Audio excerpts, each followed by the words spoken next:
Support for Outdoor Nevada comes from Land Rover Las Vegas and Jaguar Land Rover Reno, proud to help introduce a new generation of adventurers to the diverse experiences that our state has to offer. Information at lrlv.com or jlrreno.com. Nevada, a landscape as diverse as it is epic, where wide open nature and wild adventure call to the curious and the brave alike.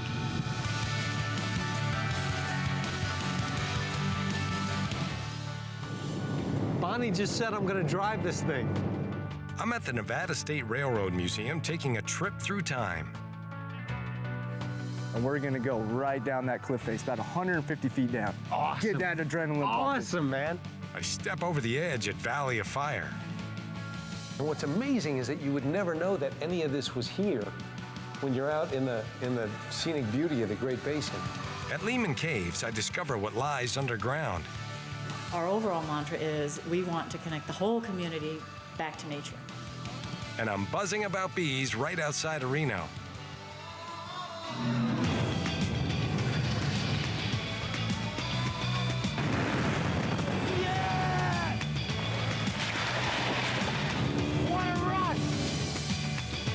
I'm John Burke. I have a passion for the outdoors. Today we're in the Valley of Fire. It's the mid-400s. And I'm on a mission to show you the one-of-a-kind history, science, nature, and adventure you find when you step outside. This is Outdoor Nevada.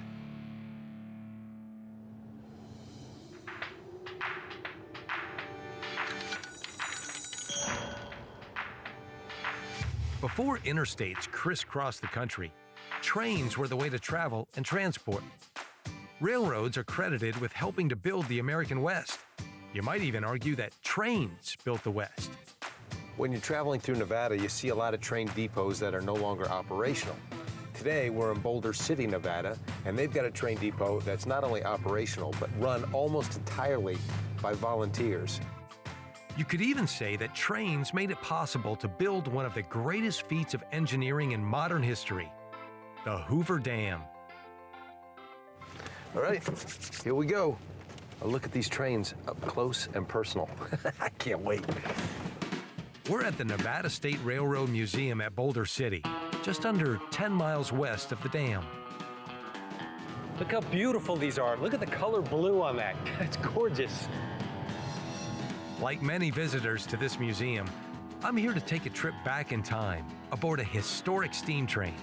But what I'd really like to do, my dream, is to drive one. Kate, hey, nice to see you. Nice to see you as well. It's Roger Hey. West is our conductor for the day. Acting Museum Director Kate Hemingway might just be the one who can make that happen. So Kate, tell me more about the depot here. This is the Nevada State Railroad Museum here in Boulder City.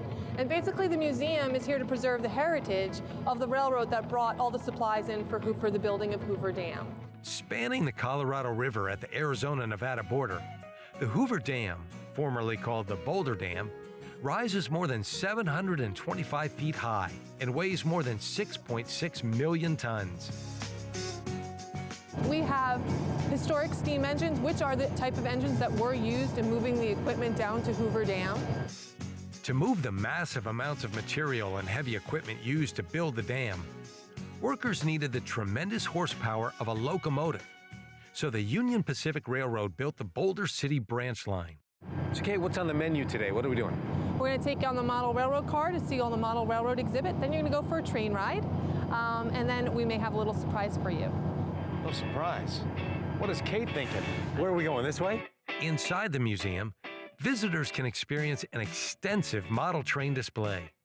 How long did it take you to put this together? This has been here for about 10 years.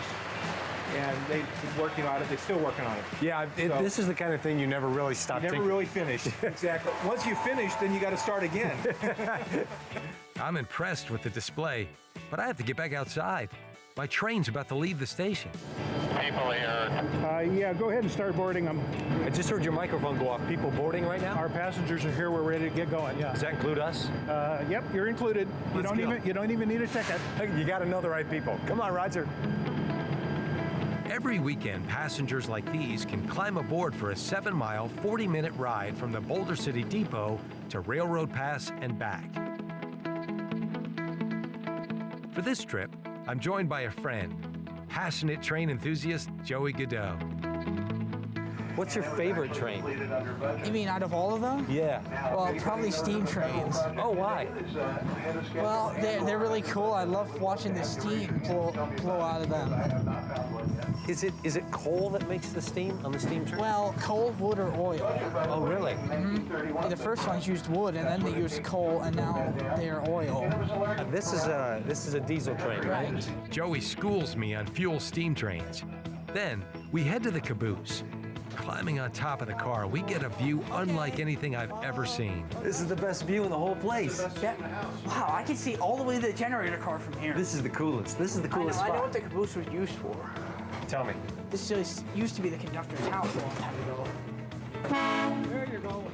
We ride a few miles through the desert, enjoying the passenger car. Our trip ends back at the depot, and Joey heads home. With the help of 2 museum volunteers, I climb up to the cab. Bonnie just said I'm going to drive this thing. This is Kate's surprise. I get to drive the train. A quick run through on how to make this iron horse gallop. Here's the first thing we do. Bell. Bell. Okay, turn it on.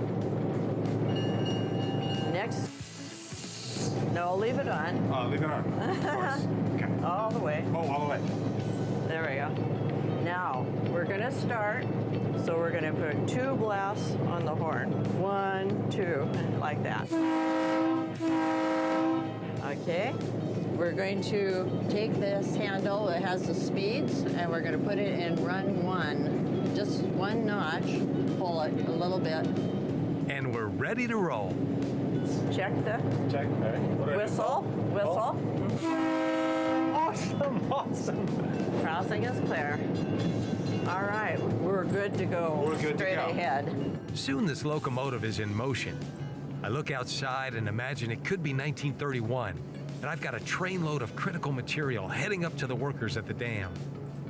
Now we've gotten to our 20-mile-an-hour limit, which we have for this track. So now we have to figure out a way to slow it down. At full speed, this engine can go up to 80 miles per hour. But on this short span of track, 20 miles per hour is max.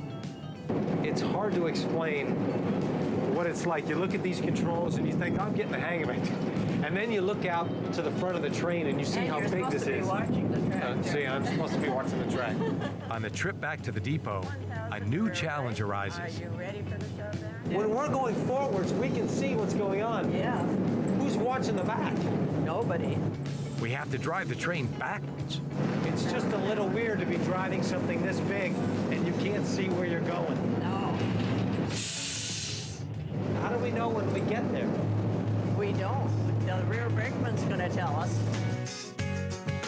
Finally, we stop the train and my time in the driver's seat ends. It's back to the depot safe and sound. Bonnie, that was awesome. That was awesome. Thank you so much. Roger, you're the best. Thank you so much. After stepping back in time at the Boulder City Train Museum and getting my chance to drive a locomotive, I'm convinced. Without trains, the West as we know it just wouldn't exist. I was just taking one last look, making sure the parking brake was on. Kate, thank you so much. Thank you. What a blast. You had fun. I had a great time. Take care. Bye-bye.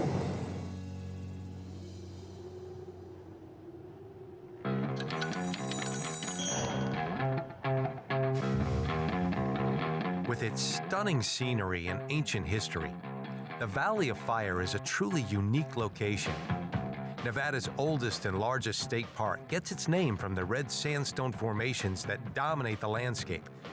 This is the perfect backdrop for my next adventure, rappelling. Hey, Tyler.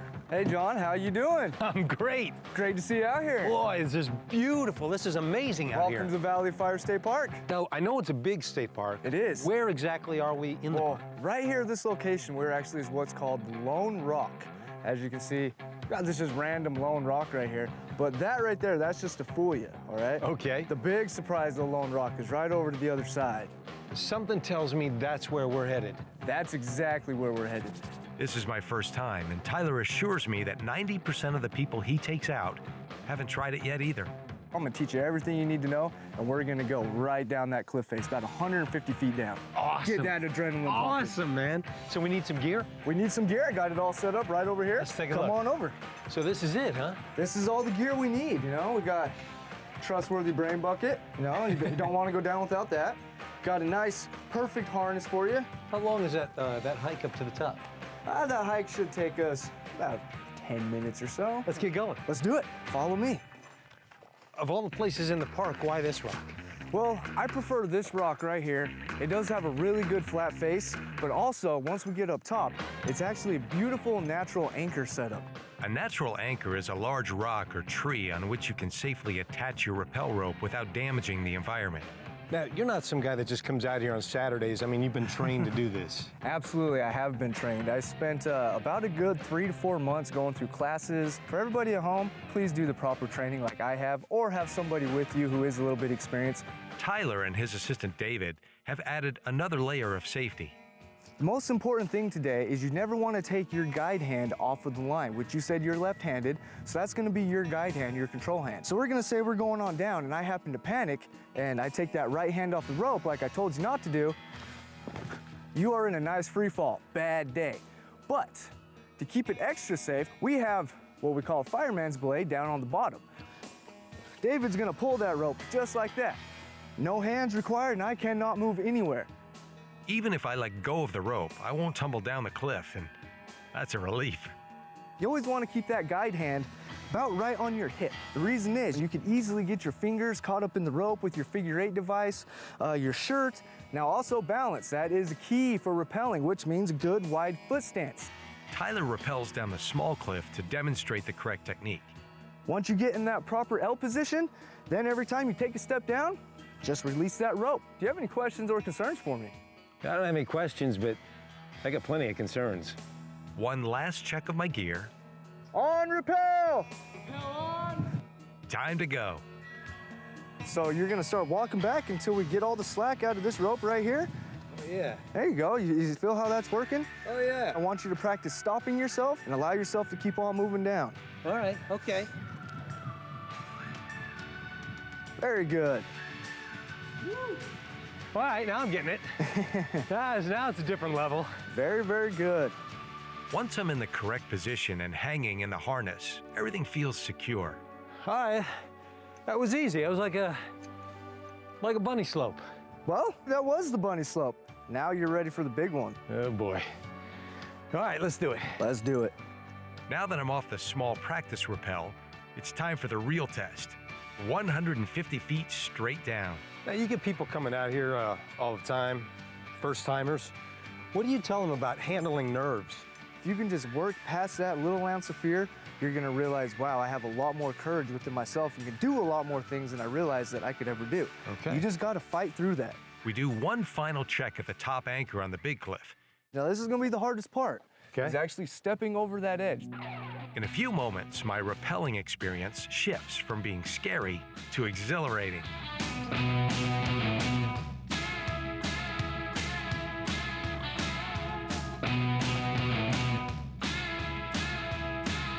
First time ever. As I reach the bottom, I'm full of excitement and relief. That was exhilarating.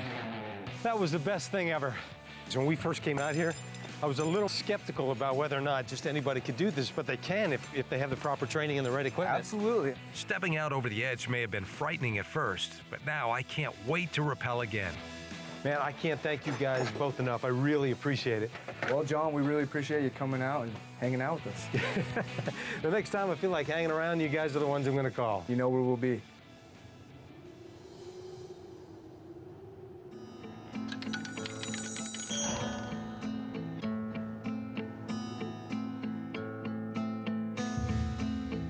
From mountain peaks to crystalline lakes, to the desert floor and down deep underground, Nevada has a spectacular range of geologic formations.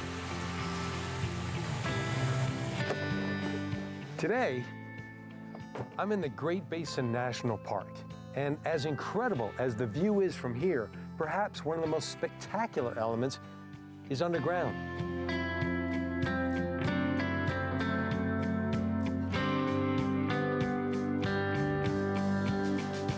Dustin, this is a beautiful area. Is this the only cave in this area? We have about 40 different caves in the park, but this is the only one public. Oh, wow, this is really cool.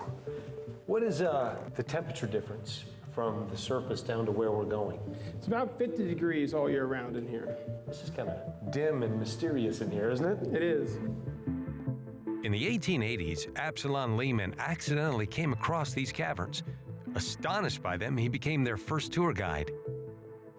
Let me guess, Lehman, the guy that this was all named after, was probably a prospector. He was. He was actually a failed gold miner. Now, what is that up there? That's the natural entrance right up there. That's amazing. So that's right at the surface. That's where he would have come in. That's correct. This is incredible. And what's amazing is that you would never know that any of this was here. What is the name of this room? I'm sure it's got one. This is the Gothic Palace. The caves are full of beautiful formations, including stalactites, stalagmites, flowstones, and more than 300 others. So this is all limestone and the carbonic acid was dripping through. So the carbonic acid is dissolving the limestone and bringing that dissolved limestone down into the cave. Is it still active and still growing to this day? It is. Yes, there are some spots you can see where it's dripping through here. The structures in the cave grow about an inch every 100 years. Lehman found this in the 1800s, so it goes, but when did this whole thing start? The limestone itself is estimated somewhere around 550 million years old. However, the oldest formation that's been dated in this cave is somewhere around 2.5 million. These rare shield formations make Lehman Caves especially unique. They were only found in about 800 caves of the 45,000 caverns that we know of in the U.S. Are there any critters down here? Anything live down here? We do have, we have bats, pack rats, pseudoscorpions. What are they eating? What in the world are they living on? Just a variety of little things that they bring into the cave. The pseudoscorpions, they eat tiny little millipedes and centipedes and stuff like that. Nature is amazing, isn't it? It is. One cave resident requires some special attention: bats. Rangers screen every visitor to prevent the caves from being contaminated by white nose syndrome, a fungal disease that has killed over 5 million bats in North America. Okay, after some twists and turns and we had to bend down low and you kind of got to go slow, we finally get to stand up. Where are we? This is called the Lodge Room. The Lodge Room, I love that. In the early 1920s, the Rhodes family managed the caves. They hosted numerous parties in the Lodge Room. It also later served as a movie set. Dustin, you are not disappointing. Where am I now? You're in the Grand Palace. Wow, it's huge. If you've never done this, this is something you really should consider to put on your bucket list. Amazing. In 1922, the Lehman Caves became protected as a national monument. In 1986, the caverns were folded into the Great Basin National Park, where tens of thousands of people visit them each year. Hey, you know, I gotta tell you, Dustin, Lehman Caves was recommended by all the locals. They told me you're the guy to see, and neither one of them was incorrect. They nailed them both. Thank you so much for taking this time with me today. Thank you. I really appreciate it. So when you're thinking about exploring Nevada, think of this. Think of diversity. Everybody knows the beauty that's on the surface, but don't forget to go underneath at Lehman Caves.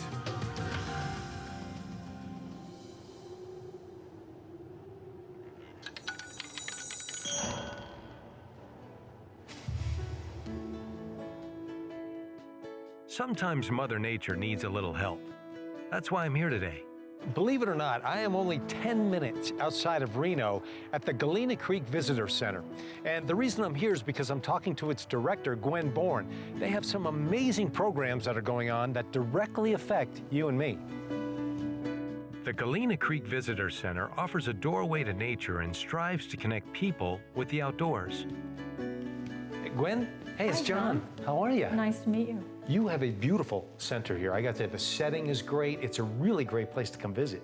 Thank you. We're very fortunate. This is Washoe County and U.S. Forest Service and the Great Basin Institute collaboration. We have about 200-300 research scientists at any given time who work mainly with federal partners on projects such as desert tortoise, such as quagga mussel, sensitive species habitat, How did you get into this? How did this become your passion? Well, that's a good question. My background's education and administration, and my love is always the outdoors. And so to be able to combine the three is an amazing treat for me, and to be able to work with people who are also passionate about the environment and about getting kids and community connected to nature, it's a no-brainer. Were you outside a lot as a kid? I was. I actually went to a summer camp where I was able to walk barefoot on the trails, up mountains, walk through creeks and streams, and never looked back. Working with children, getting them outside and into nature, is another of the center's important missions. So we focus mainly on our local population, Washoe County kids, because our educators tell us that 70% of our local kids have never even been in a forest. So what does that mean for the future of forest conservation and protection? And what does it mean for those individual kids, their mental health, their physical health? I saw that you have something outside. Is that We do. We have the largest insect hotel in Nevada, and Sandy Rowley's out there. She's one of our partners with the bee habitat, and she can show it to you. Oh, I gotta go see this. Gwen, thanks for taking the time. Great meeting you, John. A dedicated advocate for bees, Sandy Rowley works as a coordinator for Beyond Pesticides. She's been the driving force behind the creation of this insect hotel. Sandy, hey, it's John. Hi, nice to see you. I understand you're the bee team. Yes. Queen bee. Queen bee. I know you know a lot about them, and I'm dying to hear about this because they're in the news now all the time. But the first thing I want to do is I want to ask you about this display over here. Can we go take a look? Yes, I'd love to show you around. Let's go. All right, this is crazy looking. What's going on here? What am I looking at? This is an insect hotel. They're very popular in Europe. We took that idea that they use in Germany to help protect their pollinators, and we built our own American version of an insect hotel. What purpose does it serve? This is a habitat, a safe haven for pollinators. Not just native bees or bumblebees, but ladybugs, dragonflies, flies, even wasps. Potter wasps are good beneficial bugs for your garden, and they're welcome here as well.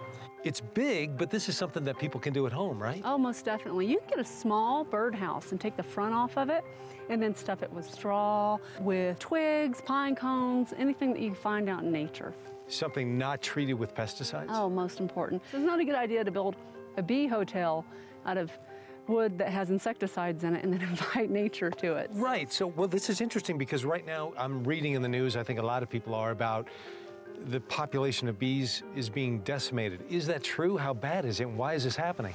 It's terrifying, actually, if you look at the numbers. Last year in the States alone, 40 to 60% of beekeepers lost their hives. The overuse of pesticides and habitat destruction are contributing to something called colony collapse disorder. It occurs when the worker bees disappear, leaving the queen to fend for herself. Why do we care? Oh gosh, 90% of all of the plants on Earth are pollinated by bees and other pollinators. 75% of all the food that we survive off of is pollinated by bees and other pollinators. So if I make a linear connection to what you're saying, if we lose the bees, we lose our food. Suddenly, this isn't just decoration, what we're talking about here. This is vital. This is important. So this bee hotel, it's a statement piece, but it's also providing a safe haven for pollinators, not just bees. It's for stingless bees as well, non-aggressive bees, but it's also for ladybugs and other beetles and insects that pollinate our foods for free. So what if somebody sees this and they said, I don't want bees in my backyard, they're gonna sting me. Does that happen? No.